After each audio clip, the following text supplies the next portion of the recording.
怎樣的名字，怎樣的際遇？歡迎收聽津子巴講姓名學，我係小津。今集係一個個案嘅分享啊。題目係藝名、花名嘅妙用。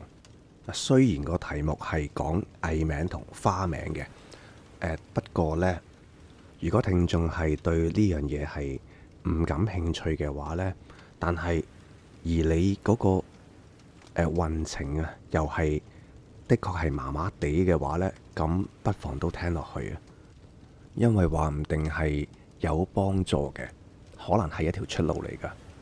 好啦，咁今集正式開始啦。嗱，話說呢個個案呢係近期嘅，近呢半年內嘅一個個案嚟嘅。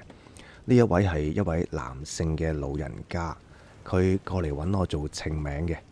嗱，咁睇睇熒光幕啊，呢一個係佢個名。佢個名我係完全唔公開㗎，3個字都唔公開嘅，但係就圈咗啲部件出嚟。紅色嘅代表陽邊，藍色代表陰邊，綠色嘅圈住代表嘅係陰陽邊啦。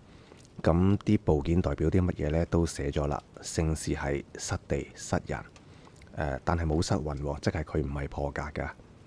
咁就第二個字忌五行失人多煩惱，第3個字係得仇同埋失人嘅。係噶，呢個名真係好誇張噶，係差到無倫啊！嗱，咁我一望完個名，問佢攞埋個八字，開完盤之後，我首先心裏邊就好懷疑，點解你會坐喺我前邊嘅呢？你唔係應該早就咩噶啦咩？咁於是我就問佢啦：你細個嘅時候係咪曾經得過一場好嚴重嘅大病，或者係發生過啲乜嘢事故啊？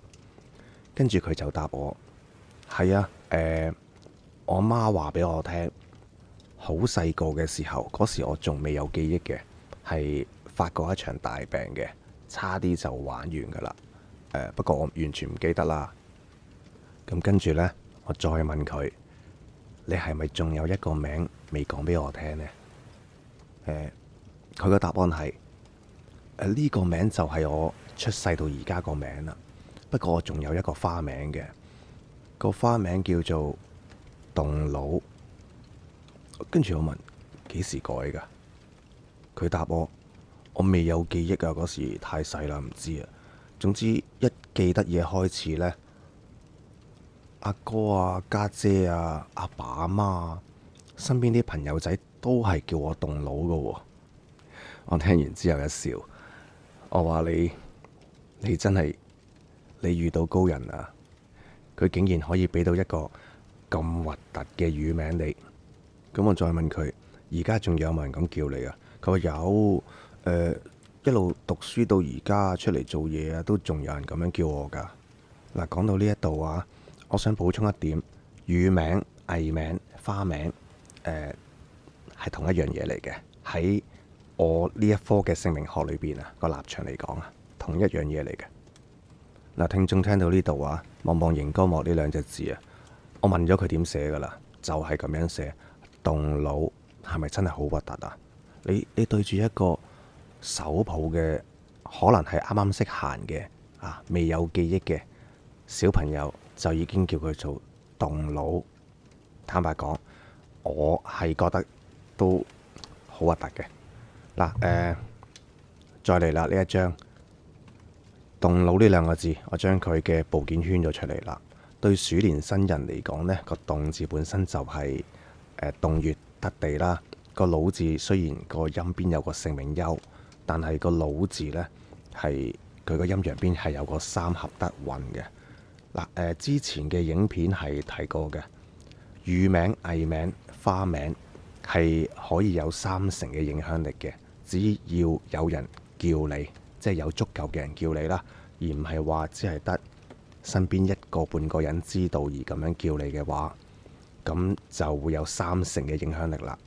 佢呢個高人俾到個咁核突嘅名佢，就係藉着呢個乳名嘅呢3成好嘅部件嘅力嚟到救咗佢。嗱，今次個案分享呢，就完㗎啦。不過呢，藉着呢個個案呢，我想講出嚟嘅就係、當一個名好似今次呢個故事嘅主角咁樣，如果佢個名係完全只有壞嘅部件嘅話呢，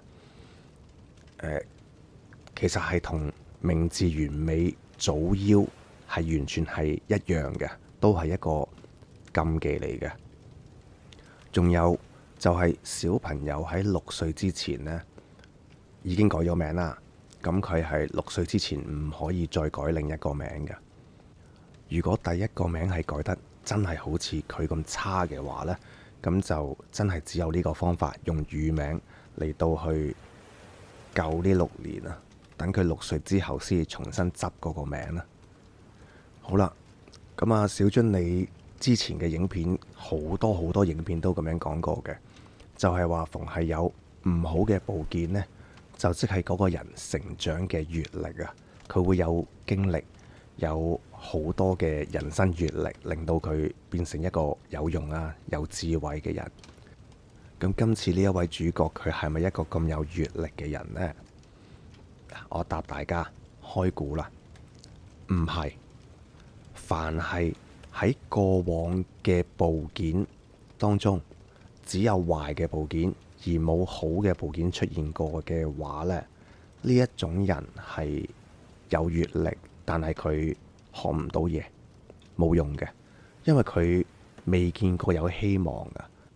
佢哋一般嚟講呢係會無視經歷嘅，咁導致佢哋跟住個人嘅成長係有冇智慧呢？有冇才幹呢？嗱，我舉個例啊，有一個人佢身邊曾經都認識過好多人噶，不過呢，其實佢係冇朋友嘅，但係佢話佢好多朋友喎。咁有一期啦，佢個荷包窄窄地啦，冇錢開飯啦，咁佢就揾佢呢啲佢話係朋友嘅人出嚟，逐個向佢哋拗。請我食餐飯啦，點點點，喂，出嚟啊，點點點啊，咁樣好聲好氣。但係呢，呢一啲幫過佢嘅朋友，當幫完佢之後，講緊係甚至乎啱啱幫佢埋完單之後咋，佢就即時控制唔到情緒。你當係控制唔到情緒啦，其實唔係，係佢哋唔識做人，唔識做人到咁啊！一幫佢埋完單嗰下，佢就爆人、鬧人、踢走人，最好下次唔好見啦。點啊，乜都講得出嘅，做得出嘅。到時到後就左撩右拗，就係呢一挺人啦。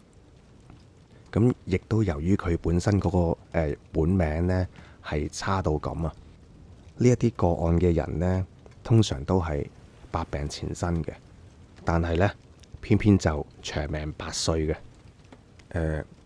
講到呢度啦，我諗都唔好繼續講呢啲咁樣嘅名落去啦。